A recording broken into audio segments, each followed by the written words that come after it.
kami berharap agar dalam pelaksanaan program dan kegiatan tahun anggaran 2026 nanti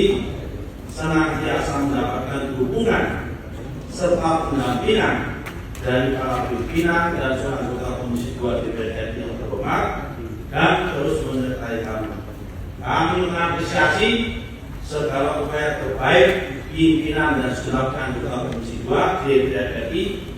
untuk menyampaikan aspirasi rakyat yang diwakilinya terutama di dapilnya masing-masing kepada kami.